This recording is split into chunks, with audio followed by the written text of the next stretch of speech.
Shinigami, and here to bring you a political ass video.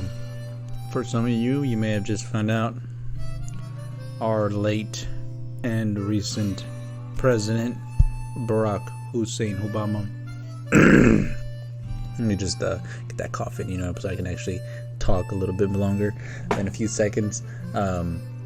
So, we have some damning, not really damning, but it's just stuff that was in denial, and people were saying that it was happening, but when it was happening, we were called crazy. It's funny. I think it's funny. So, nothing wrong with it if you drive with that, but hey, apparently, Barack Obama used to, do a little, and used to do some blow. Get a little glizzies, you know what I mean? Like, no shame about it. Like, if that's what you do, alright, I ain't with it. Alright? But to fucking lie the way that you did, and how many people have just, all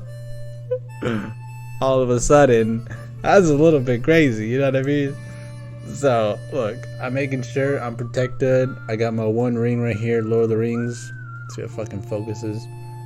Maybe that'll protect me from this fucking madman. Maybe the powers of Sauron be the only ones that divine intervention that helps me here. Alright, let's get into it. I'm a little bit fucking hype about it, but we're gonna go over the clips here with Tucker Carlson. It's 41 minutes, so it might drag on, I'm not sure, but yo, this is nuts. Alright, this is all I can say. So, without further ado, let's get into it. Tucker Carlson, what do you gotta say? In retrospect, it's pretty amazing that Barack Obama got as far as he did. In 2004, the summer of 2004, Barack Obama gave the keynote address at the Democratic Convention in Boston. And when he walked to the podium, probably only a small percentage of people in the room knew how to pronounce his name. He was totally unheard of. No one knew Barack Obama. At the time, he was a state senator in Illinois. 4 years later, he once again spoke to the Democratic Convention, but this time as the nominee. Meteoric doesn't begin to describe it. How did this happen? Well, the outlines are fairly well known, though rarely talked about. A small group of Democratic donors, mostly in Chicago, decided that Barack Obama was their guy. He was the vessel for their ambitions. They paid for his campaign. They paved the way for his rise. He spent 2 years pointlessly in the United States Senate preparing to run for president in 2008, and of course, in the end, he won. But the question was, who was this man? Where did he come from? What did he spend his life doing before he became president of the United States? Well, the news media, whose job it is to answer those questions, spent the entire 2008 campaign trying to keep you from knowing the answers. By Election Day, most Americans knew only one thing about Barack Obama, other than he was handsome and a good communicator: hope and change. But they knew nothing about him, his origins, what he believed, and legitimate questions about those facts were turned away, as they often are, with the claim, "That's a conspiracy theory, you're crazy, shut up!" One of the most interesting moments in the 2008 campaign occurred when a man, like Obama himself, came from out of nowhere to recount his experiences with Barack Obama, the man. His name was Larry Sinclair, and he told an amazing story. He said that in 1999, he had encountered Barack Obama in Illinois, had sex with Barack Obama, and then used cocaine with him. Sinclair went on to make these claims publicly at the National Press Club in Washington, to sign a sworn affidavit, and to take a lie detector test. But he was dismissed. In fact, he was attacked. Obama shills like Ben Smith of Politico batted the claims out without refuting them. They're absurd.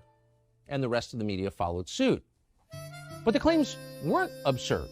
We're not claiming they're true, but they were certainly credible. This was a first-hand account of Barack Obama's behavior by someone who was willing to sign a sworn affidavit to that effect. So the question is, whatever happened to Larry Sinclair? What's his life been like since? That's an interesting story. It turns out Larry Sinclair is still alive. He lives in Mexico. But today, he's in our studio. and we're happy to have him. Larry Sinclair, thank you so much. Thank you for inviting me. Where did you meet Barack Obama? It was by accident. I was in the Chicago area in '99 for Lee Duke's graduation from the Naval Academy. Who's Lee Duke? He's basically my godson. Okay. I had hired a limousine service. I'm sorry to interrupt. Did you live in Chicago then? No, I was actually living in Colorado. I had flown in the night before. Okay. So I had hired a limousine service, had made the driver aware that if Lee couldn't leave the base, because once they graduate, some of them actually get their assignments and they're shipping out and they can't leave the base, that I was still interested in going out.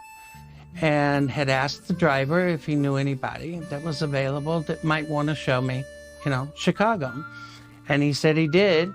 So Well, who was the driver? his name was Jameer Multani. It was with 5-Star Limo. So you're just a guy who's in town for the night, and it sounds like you're looking to party, actually. Yeah. That's what you're really saying. Yeah. Well, I was in town for a few nights, but yeah, I was definitely looking to party. And Did you make that clear to the driver? oh yeah, Yeah. oh yeah, there was no misunderstanding. How direct were you about that? Extremely. Extremely. Extremely. Okay. Yeah, there was no doubt what I was looking for. Okay.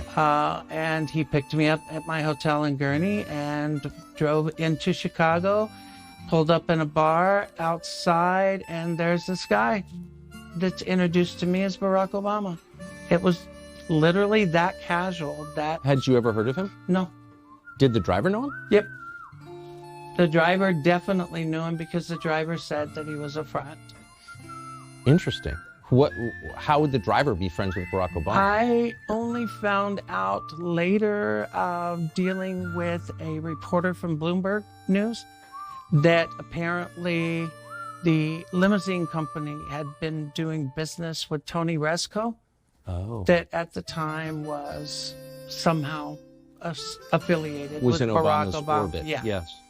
Interesting. So he knew Barack Obama, and in his view, Barack Obama liked the same kind of partying you were looking for. Yeah.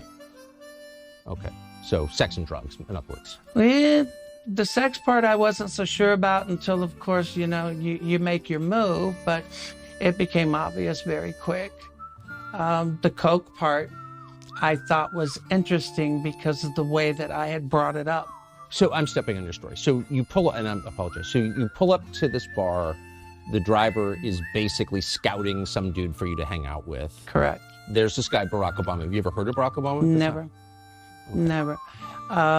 We're having drinks. I mentioned the fact that I could use... Then I wanted to point out as well, and to stay paying attention to about this man's story, is that it hasn't changed since then, right?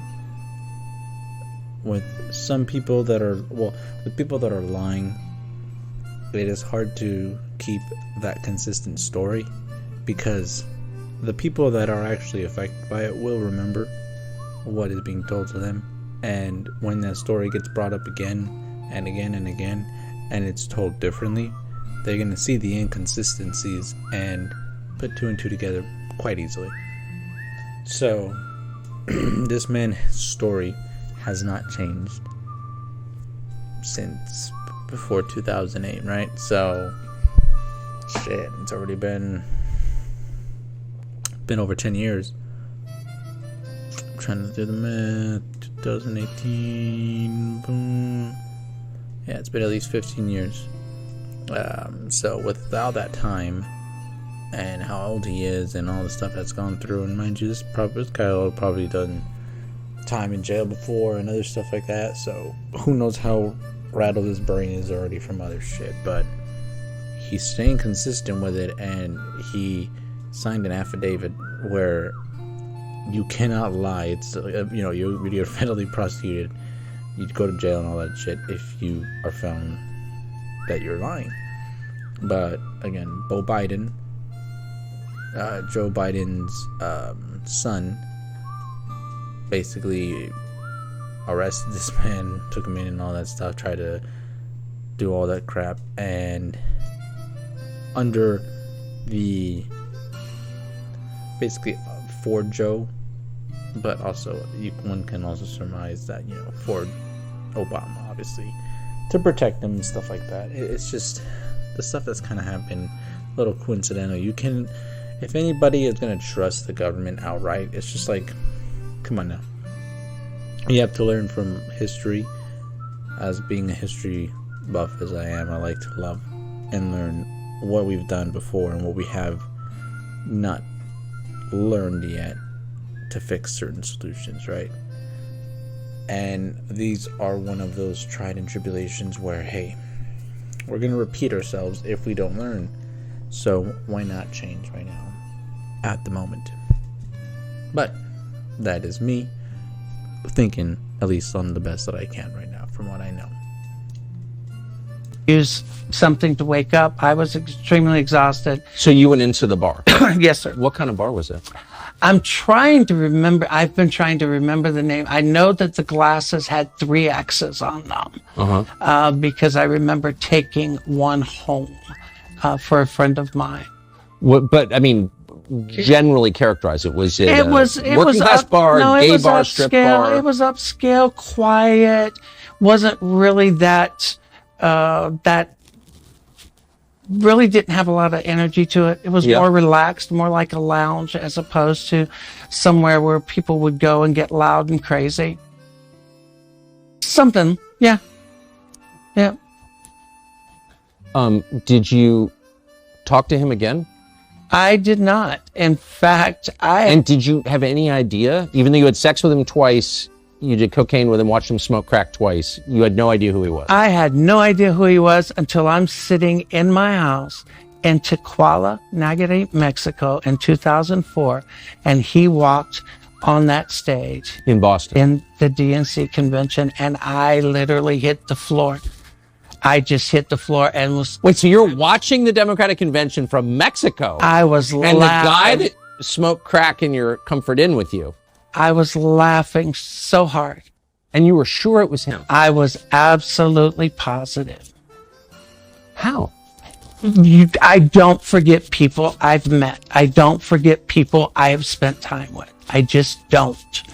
And just to restate, because I think you affirmed this, but he used his real name when you Yes. listened. Did he call himself Barack or Barry? Barack. Barack. And so did the driver. And that's why at first when everybody was referring to him as Barry, I just didn't understand or catch on. Because like I said, I didn't know that much about him other than the fact that, hey, you know, you hook up, you know, today it's Grindr. Back then it was, you know. The limo driver. Yeah. A limo driver or a bartender, you know. So Donald Young calls you, you actually end up, sounds like you kind of like and trust Donald Young. I did. Did he say how long he'd had a relationship with him? He had just said that they had been intimate for years. Intimate for years. And what happened to Donald Young? Donald Young was shot dead in his apartment, second floor in Chicago, Illinois. I think it was December 23rd of 2007.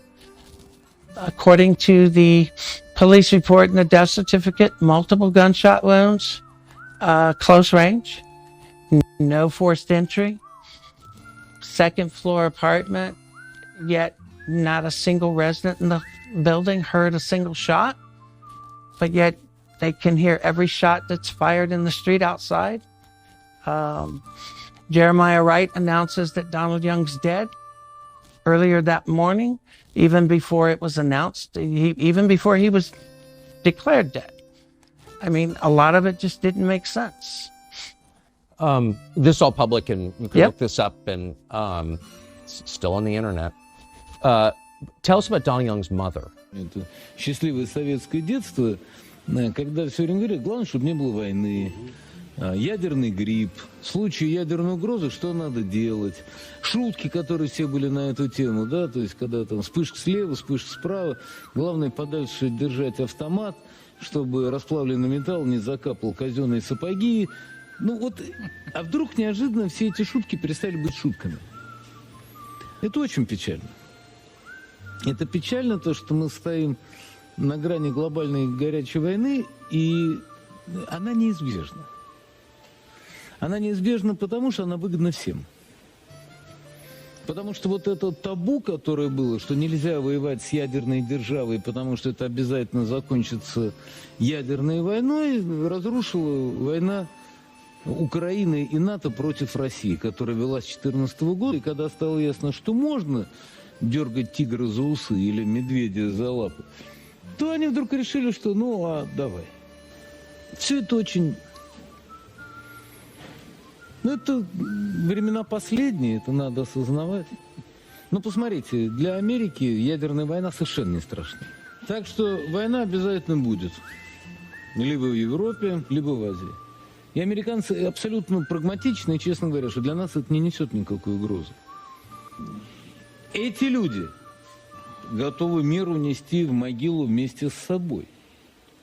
Поэтому рассуждение Такера Карлсона выглядит, увы, самосбывающимся пророчеством. Они не собираются снова создавать ковид. Они собираются начать войну с Россией. Вот что они пытаются сделать. Прямая война с Россией в следующем году. Неужели это правда? Разумеется. Они ведь этого хотят. Я не думаю, что мы ее выиграем, но это отдельная тема. США и Россия, два крупнейших ядерных арсенала в мире, готовы схлестнуться. Так что это безумие. Они, американские политики, просто сумасшедшие. Я вижу настоящую истерию. Они убедили себя в том, что наш глобальный враг — Россия. И я думаю, что они действительно это имеют в виду. Даже республиканцы это имеют в виду. Ой, кто говорит? На самом деле говорит ходячий мертвец. Потому что после того, как он искренне считает, что следующим шагом после обвинений и попыток импичмента станет убийство Трампа. Но вот этот человек, который сейчас самый популярный англоговорящий журналист, подписал себе смертный приговор. То, что он стремится взять интервью у нашего президента и показать его на платформе, где не будет никакой цензуры, вот это ему не простят. Поэтому, прикрываясь этой частью, я не исключаю, что в ближайшее время, когда он будет из Европы выбираться, будет либо авиакатастрофа, либо что-то случится с автомобилем, в котором он будет ехать, либо вдруг что-то не то съест, вдруг откажет сердце. Я думаю, что на его месте я бы никому не говорил о своих маршрутах передвижения, потому что уж то-что, а количество смертей неожиданных вокруг семейства Обамы уже давно зашкаливает. We'll all be wondering what happened to Tucker Carlson, and in reality, it would have been because, well, yeah.